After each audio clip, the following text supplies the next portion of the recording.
Live from the slightly twisted deck bar, it's the Poojie Podcast with Justin Lemie. The Poojie Podcast is proudly sponsored by Cimarron Golf Club, located in Jacksonville, Florida, off County Road 210, just west of St. John's Parkway. What is going on, everybody? It is Wednesday, September 9th. We are in the middle of the week on Hump Day, so happy Hump Day, everyone. I know it's been a little while since I released an episode. Hope everyone enjoyed episode 40 last week on Thursday with VP of Communications for the PGA Tour, Chris Reimer. Chris has since moved on from the PGA Tour, as the Tour Championship was his last tournament he'd be working with the PGA Tour after 19 years, started there in 2001. So congrats to him with his future endeavors. But episode 41, here we are. A great episode ahead, a great interview ahead for any football fan, college or professional. Just a great player as far as his college game goes, with a lot of upside heading into the NFL, his NFL career, I should say. So I'm excited to get to that. But first, I want to talk about a few things. And that one thing I do want to talk about is going to be Jalen Ramsey. So let's talk about it. News broke recently. Jalen Ramsey signed a mega deal in Los Angeles with the Rams. And why should we be surprised? We've seen the Rams sign and trade multiple picks for big-name contracts, or big-name players sign huge contracts. We've seen it in the past, so this is just old hat for them. They're used to this type of thing, and they should be. You know, Los Angeles, it's a great market, and it's a good place for Jalen to be if he's going to be that diva-type superstar. Maybe Jacksonville wasn't going to be the best place for him, so he's moved on. If there's one thing I do have to say, the way he treated the Jags on his way out the door is what caused the bad blood between the fans and himself, and possibly between the organization and himself. And his deal is his deal. His business is his business, and it's private business.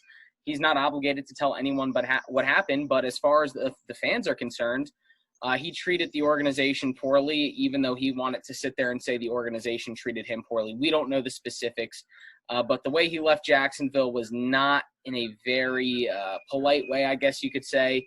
So the fans obviously hold something against him. So for him to get this contract, as a Jags fan, it's a little bit bittersweet of a moment. When you draft a guy in the top 5 of an NFL draft, you'd like to see that contract be within your own organization and your own team that you're a fan of. But it's kind of nice to just have him move on and be out of here, get the drama out of here, and just kind of cut all that poison out of the locker room if he was the one stemming it. We've since seen Yannick Ngakoue move on. We've since seen Ronnie Harrison get traded. Fournette's been cut. So a lot of changes have happened since the 2017 season. But here's why I'm not upset with the Jaguars not giving him that contract. When you sign a player to that type of deal, you're investing a lot of money into a position that I would consider to be a luxury position. The cornerback position, my favorite player of all time, Champ Bailey, was a cornerback. So I am a very big proponent of that position. I think it's a great position if you can cut off a third of the field. That helps your defense tremendously. But I look at this deal similar to the way the Marlins handled Mike Stanton in baseball. The fans were up in arms when Mike Stanton got traded to the Yankees. But when you take a step back and look at it, what type of player or what type of contract to that type of player would that do to benefit the team in the long run if the team's not ready to win? If the Jaguars, if Blake Bortles had performed better in his 5th year, if Fournette wasn't injury prone and maybe a little bit better on the field with consistency and the offense performed better, then sure, give Ramsey that contract. I don't have a problem with it. But to give a cornerback $21 million per year with $71 million up front, that's the type of contract that's given to someone that's in a position where the team feels that they can win now. And the Jaguars just simply aren't in that position. So congrats to Jalen Ramsey on getting his money. Boo-hoo on Jalen Ramsey for the way he left Jacksonville. But I'm hoping that with this contract out of the way, Jags fans can continue to move on. Jalen Ramsey can continue to kind of leave the Jags behind and move on with the Rams and see what they do out of success. Selfishly, do I want to see the Rams succeed with him at corner? Maybe not much. It's going to be painful to see him take that team to the Super Bowl, potentially win a Super Bowl. But as far as the contract goes, the superstar diva got what he wanted, what he was holding out for, why he was acting up in Jacksonville. And I'm sure Yannick Ngakoue is going to be very close behind him, but you learn from those types of behaviors, and those types of behaviors are infectious within the locker room. So Congrats to Jalen. Let's move past it as Jags fans and move on to the bigger and better things, which is rebuilding our organization from the ground up, which I know a lot of us are a little bit annoyed about. Not necessarily where we'd be thinking we were 3 years after an AFC championship run, but nonetheless, here we are, 16 rookies making the 53-man roster. Most rookies I can remember ever making a 53-man roster in the NFL. And it's still a lot of chemistry on the offensive line, which I think might be the most important place to have that chemistry. So we'll see how these guys perform. I think this year from the beginning was just going to be a feel-it-out year, and we were going to see about getting some pieces in place that are long-term position players, and obviously the Gardner Minshew show. So we'll see how Gardner does. We'll see how the rest of the roster evolves, including that wide receiver core, which I know a lot of us Jags fans are excited about. And I am going to have a Jacksonville Jaguar preview show coming up here in a few days for the Week 1 game on Sunday against the Colts. So be on the lookout for that. Coming up after this interview, be sure to stick around. Poojie Parlay, a lot of sports unfolded this past weekend and the beginning of this week, and a lot to look ahead to in both hockey, NFL, NBA, and so on, even with PGA Tour. Be sure to stick around. But for now, enjoy episode 41, my interview with former UCF linebacker and current Jaguar linebacker on the practice squad, Nate Evans. So sit back, relax, and enjoy. Stick around for Poojie Parlay, presented by Shores Pub Mandarin. And this interview, obviously, is brought to you by Strings Sports Brewery. Thanks. Excited to have this next guest join the program. Was a member of Knight Nation down at UCF for 4 years and is now a member of Jaguars Nation here in Jacksonville. Picked up as an undrafted free agent after the NFL draft in April.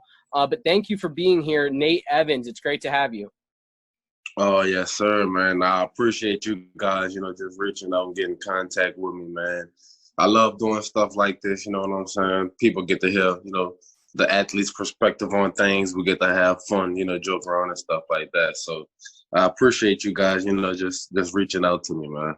Well, no, I appreciate you being open to doing this and just kind of responding to a simple tweet. It meant a lot to me, obviously, having you be open to come on the show and jump on and tell me a little bit about your experience at UCF through football and everything. But I know you said you enjoy doing things like this, obviously at UCF, very active in the community throughout your time there with the various coaching staffs that you experienced. But I know you're from New Orleans originally. You mentioned to me that you're currently in New Orleans right now through this pandemic, I'm sure training, getting ready for this upcoming training camp and everything. So take me through what was going through your mind when you were in high school in New Orleans, getting recruited.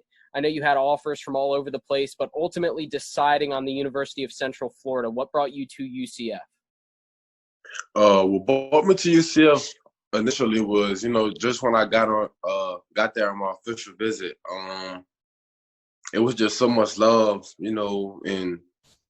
and respect for one another, just as soon as I got off the plane, man, like everybody was like, from when I was at the airport, people were just asking, are you an athlete? And, what are you down here for? What you have going on and stuff like that? Just very, intrigued with each other. And man, it's Orlando, you know what I'm saying? Beautiful weather, beautiful campus.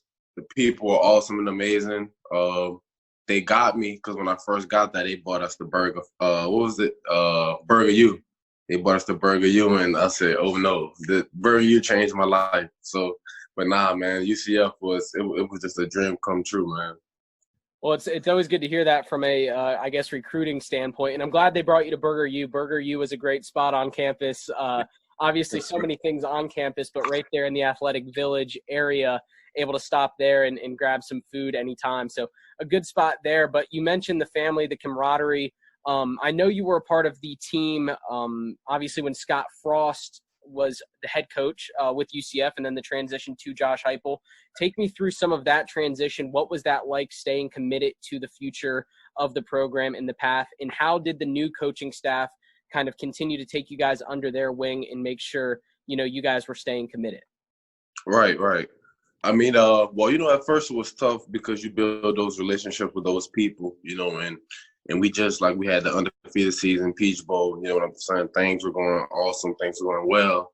You kind of didn't want to have that separation between us, like player and coaches. But I mean, for me, it was all about, just knowing that I had to still be 1,000, 1,000% Nate Evans. You know what I'm saying? I still have to work hard. I still have to, be a leader to some guys and, just do my thing, have fun and show them, that football is not just, a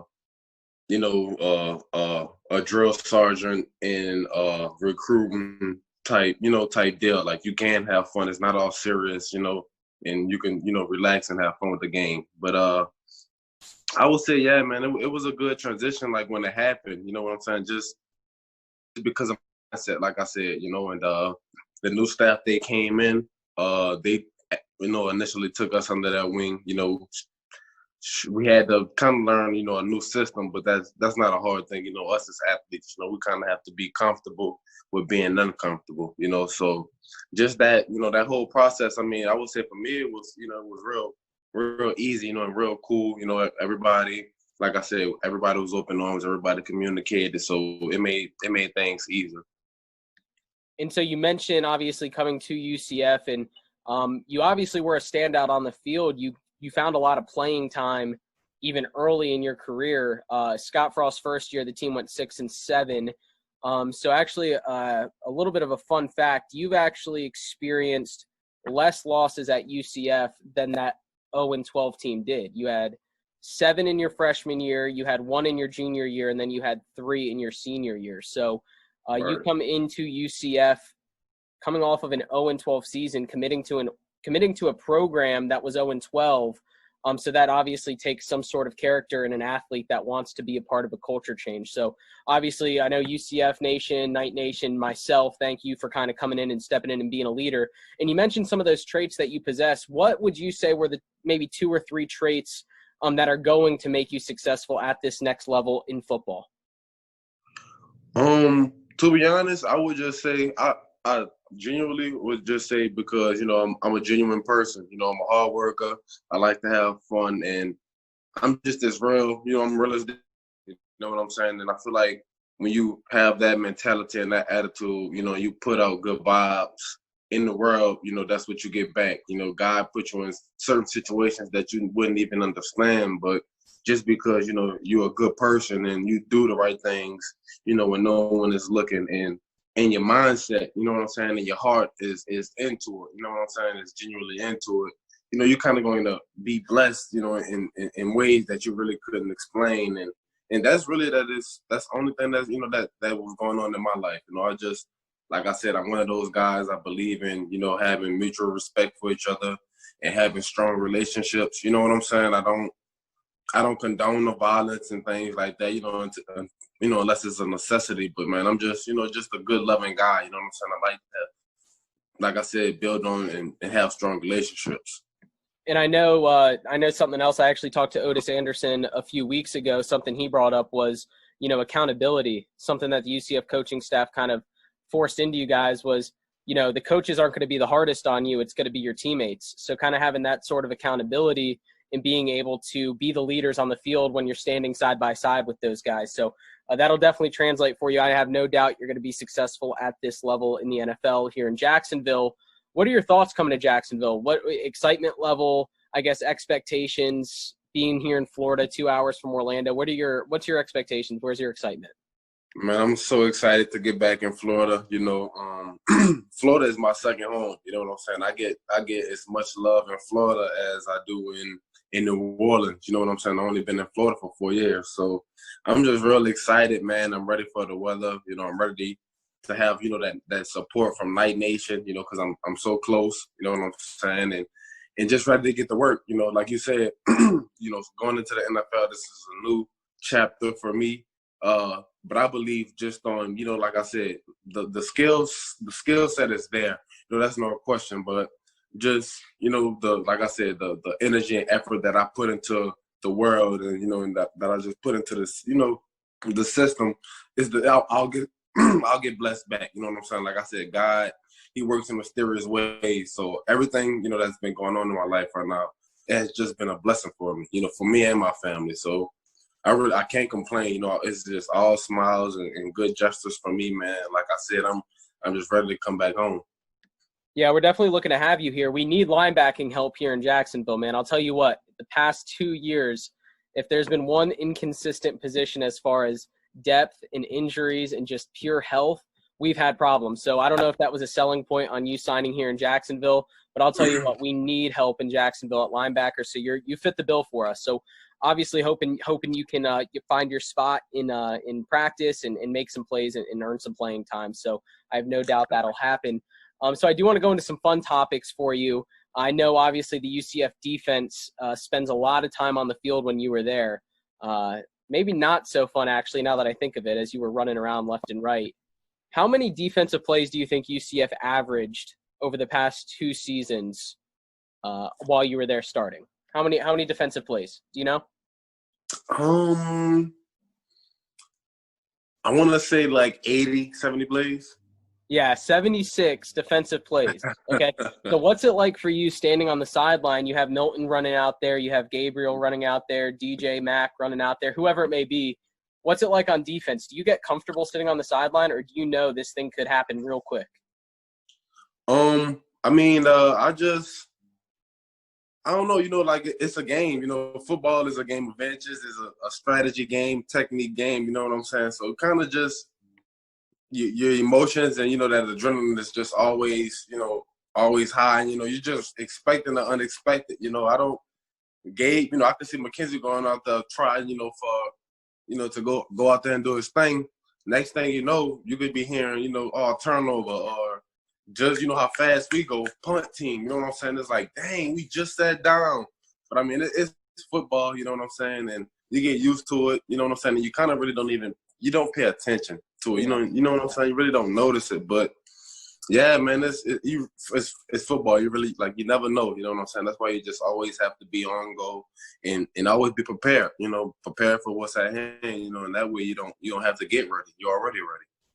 All right, my next question, not only turnovers and punts, but also touchdowns. So that's another thing, right? You got all those touchdowns. You get out, 70 yards to Gabe Davis out of nowhere. Oh, Nate Evans is back on the field. All right, next question. So your junior and senior year, I think you started your senior year, if I'm correct, but your junior year, you spelled Jasinski, right? Is that correct? Pat. Well, yeah. What happened? How my junior year worked out? I got my first start. I think it was Pitt game, and then after that, I became a consistent starter. Okay. But who was in front of me my junior year going into camp? I want to say it was Gabe Luanda, Eric Mitchell, something like that. And Coach Shannon, he was kind of trying guys out at new positions and stuff like that, and I knew what I had. I knew I was, I knew I was a dog on that field, you know what I'm saying? And I knew I was a smart football player. So, like I said, it was just another stepping stone, another challenge, another test initially just to see, how I would react and things like that, But I just kept going strong, staying in my playbook, just keeping my athletic ability up, being ready, like I said, prepared so I don't have to get ready. I'm already ready, and things like that. But, man, my whole career at UCF, it was just a fun and great time, So I really can't complain, So yeah, and it's crazy. I remember being at the games and just hearing the games, and the Bulldog, Nate Evans on the tackle. Like your name's always coming up. How many tackles do you think you had junior year? Do you know off the top of your head? Like 100 something, I want to say. 99, exactly 99. One short. But then your senior year, do you know how many tackles you had? Like 121? 112. 112? Okay. Yeah, okay. So that actually led the conference, 112. So you have a lot of accolades, but I do want to ask you, I know before we started recording, you were talking about this Gasparilla game behind me, how it was a fun game for you. What were some of the fun games that you got to participate in, maybe some of your favorite moments? Fun games, all right, well, I would say for sure, Peach Bowl and Fiesta Bowl, just the whole bowl game was just amazing. I want to say the first time we played Memphis, our junior year at Memphis, when it was raining, storming, for no reason.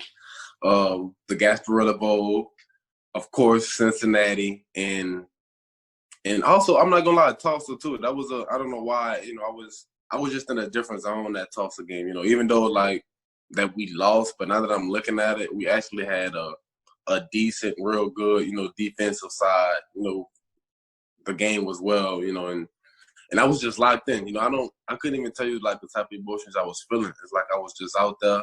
Like I told you, prepare. You don't have to be, you are already ready. You don't have to get ready.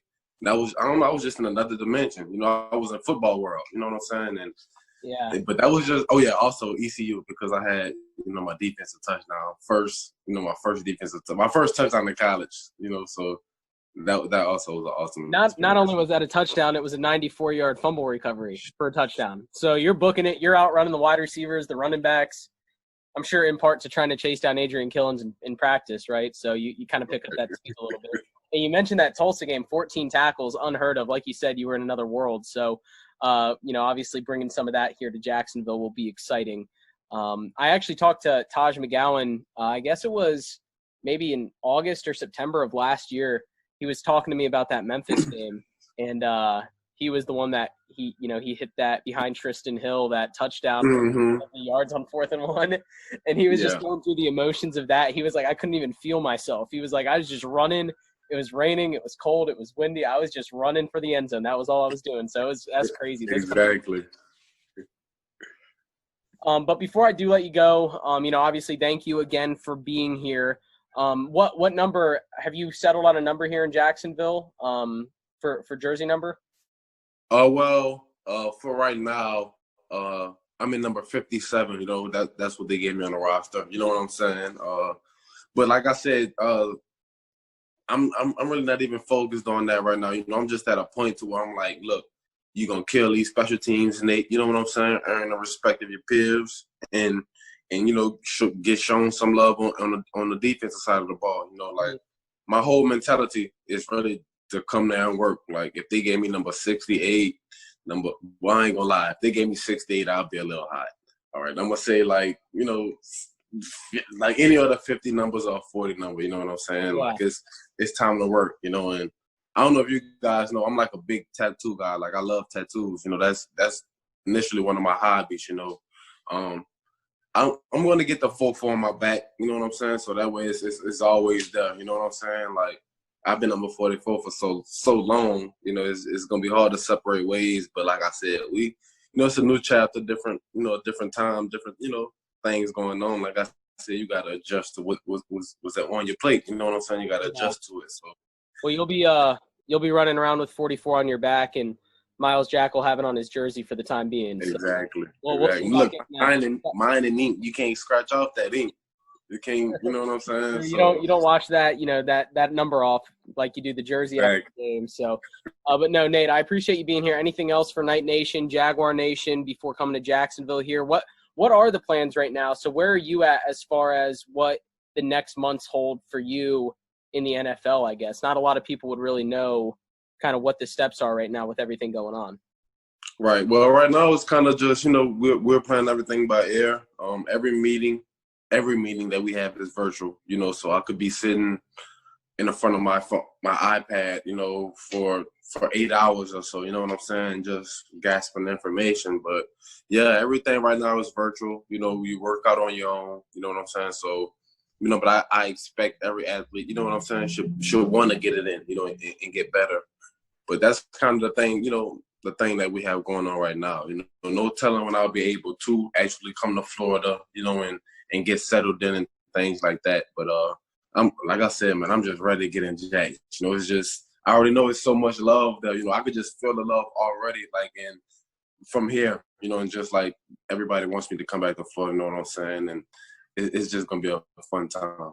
Yeah, I mean, I know we're excited here. Like I said, obviously need and linebacker is a big spot for us. And then in our draft breakdown, our draft recap show that we did, we highlighted you obviously as one of the undrafted free agents that we brought in that could make an impact, of course, day one on the roster, whether it's special teams, defensive side of the ball, who knows. But I know you're a hard worker. I know UCF instilled that in you along with your upbringing in New Orleans through high school. So I know you're going to bring that to Jacksonville, and you'll be out there running around with Jack's native Shaq Quarterman. He'll be out there too. And I know Eric Gilliard's going to have to come up for a game to watch you, right? He's from Jacksonville. So I'm sure he's excited too. Of course. That's love, bro. I mean, like I said, linebacker, we talk every day. You know what I'm saying? Like, nothing has changed, like, for college besides the jersey number and the color, you know what I'm saying, and the team and the location. Like, the relationships and all that nothing has changed. I talk to Coach Shannon every now and then. I talk to Coach Hype. Some of the assistant coaches hit me up every now and then. The players, we are all in group messages and stuff like that. So we still having fun, still being the boys and things like that. So nothing has really changed, just like I said, location, jersey, and color, things like that. So. Well, that's good to hear. Got to keep that normalcy in there as much as possible. But again, thanks for being here, Nate. We'll see you here in Jacksonville. Hope we get you here soon, and hope we get back to football sooner than later. Oh, yes, sir, man. Nah, man, I appreciate, just hit me up. You know what I'm saying? Like I said, I like doing things like this. I know it was kind of, late getting back to you guys and stuff like that. I'm sorry, trying to get settled with everything going on in my life right now as well. But nah, man, like anytime, if y'all want to have a Nate Evans reunion, part 2 or whatever, if y'all want to do a UCF LBU Zoom call, that way we could, just talk about our camaraderie. Like I said, I'm all for it, man, and kind of giving you guys a little bit of the inside scoop, as much as I can on the process and, NFL and college and stuff like that. But nah, man, I'm just, like I said, man, I'm just happy you guys hit me up, I want to end it with a, go Knights, charge on. I love you guys, man. Y'all always in my DMs and my mentions and stuff like that. I see the love. I might not be able to respond and might be late to respond or something like that. But it's always love, and I'm just ready to come to Jax and bring that same genuine Nate, / killer on the field, that people fall in love with, so I'm just ready to rock and roll. Well, I like the UCF shout out and the Go Knights charge on, but now that you're a Jacksonville Jaguar, can you give me a Duval? Hey, Duval. There it is. Go. All right, Nate. Thanks for doing this, man. We'll talk to you soon. Oh, man, I appreciate it. See you later. Appreciate the love. So, again, thank you to Strings Sports Brewery for bringing you that interview. They do a great job over there, as always. Excited to continue going there and supporting them as they support me. And, again, thank you to Nate Evans, the Bulldog out of UCF. Hopefully all you UCF fans enjoyed that. You Jaguar fans enjoyed that outlook that he has on this opportunity with the Jacksonville Jaguars. So thank you, Nate, and look forward to keeping in touch with you, of course. But time to move on to Poojie Parlay, presented by Shores Pub Mandarin, and a lot to get to. First, we'll start it off in the hockey world. There was four quarterfinal matchups. The Lightning beat the Bruins in 5 games. The other 3 series all went to 7 games, and all 3 series, a team blew a 3-1 series lead. Funny enough, the teams that blew the 3-1 series lead all ended up winning game 7. So we had Vegas move on. We had Dallas over Colorado. And then in the East, we had the Islanders beat Philly in game 7 there. And forgot to mention Knights beat Canucks. So all game 7s were pretty exciting for the most part. Obviously, game 7s are always going to be a little bit more energy, a little bit more exciting. So those finished up nicely. And then started the Eastern Conference Finals. Lightning with a huge victory over the Islanders, 8-2 victory. Some rest there maybe on the side of the Lightning. Steven Stamkos still out. Kucherov was able to bounce back and play after an injury in Game 5 against the Bruins.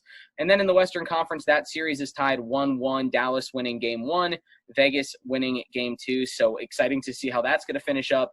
I know a lot of people are thinking it's going to be Vegas versus Tampa, but still a lot of hockey left to play. So Game 2 is tonight for the Lightning. Wednesday night tonight. They're going to alternate days. So Game 3 for the Western Conference Finals will be tomorrow. In the NBA world, maybe one of the biggest surprises for anyone outside of Miami Heat fans and my buddy Jacob, who predicted Miami Heat over the Bucks in 6. Miami Heat upset the Bucks in 5 games, 4-1 in the series. Giannis injured in Game 5, sits out Game 6, injured in Game 4, sits out Game 5. The Heat are able to win pretty handedly in that series 4-1. The other Eastern Conference series is the exact opposite. It's been a battle. Boston was up 2-0. Toronto came back to tie it 2-2. Boston wins Game 5 to go up 3-2. So Game 6 is coming up here in just a little bit. Actually excited to get to that. In the Western Conference, both Los Angeles teams are up 2-1 in their series, with the Lakers and fighting LeBron James, who's playing like the best basketball we've seen in a long time. They're up 2-1 over the Rockets. And then in the other series in the West, the Clippers are up 2-1 over the Nuggets. So we'll see if the Nuggets can keep that close. They had a tough game, 7-game series against the Jazz, but they're battling with the Clippers, and I'm going to get the NBA panel on here for an episode once the conference finals are set in the NBA. So excited to talk basketball with them. And in the golf world, Chris Reimer, as he mentioned in his interview last week, Dustin Johnson was a favorite of his, and why not? 2-stroke lead over the field to start, playing some of the best golf we've seen anyone play since the restart. And Dustin Johnson wins it over Xander Schauffele, among others. So Dustin Johnson gets that coveted FedEx Cup win. They're saying there's 15 million reasons to want to win the FedEx Cup, and I'd say all 15 million of those are preceded by dollar signs. So Dustin Johnson with the big payday there for winning the FedEx Cup at Eastlake was a fun tournament to watch. I know there was a lot of scoring out there compared to the tournament prior that was up in the Chicago area, but Dustin Johnson takes it home. Exciting for him. Rory McIlroy welcomes in a new baby. Maybe not the best trophy he was looking for, but a baby nonetheless in his life, his personal life. So congrats to him. And the PGA Tour season does not sleep. It actually kicks off here tomorrow. So the Safeway Open kicks off the 2020-2021 season tomorrow on the same day as the NFL season kicking off with the Texans versus the Chiefs. And we all remember that playoff game in the AFC side of the bracket last year. Texans take a huge lead on the Chiefs. Chiefs battle back and almost beat them by double. So we'll see if the Chiefs and Patrick Mahomes can kind of kick off where they left off last season and defend their Super Bowl title this year against the Texans week 1, and a great slate of games coming up on Sunday and even Monday. So we'll have our NFL preview show, Jaguar preview show coming up shortly. In the world of baseball, hard to keep up with, but there's a lot going on.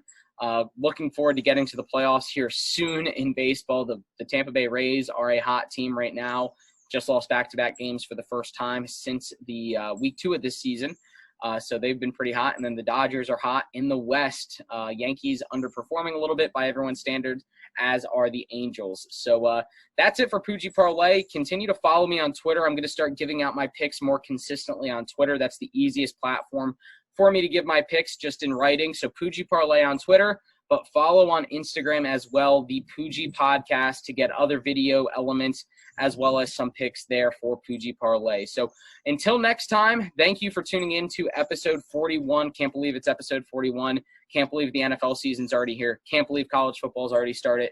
But thank you to all the fans out there, everyone that listens. I appreciate your support, everything you guys message me, send me, even in person with friends and family that enjoy what I do here.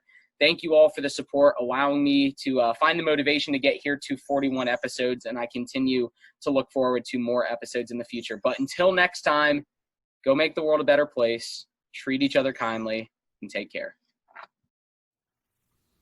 Be sure to follow our show on Spotify, Apple Podcasts, Google Podcasts, and other podcast streaming services, as well as subscribe to our YouTube channel to check out unique video elements for each interview.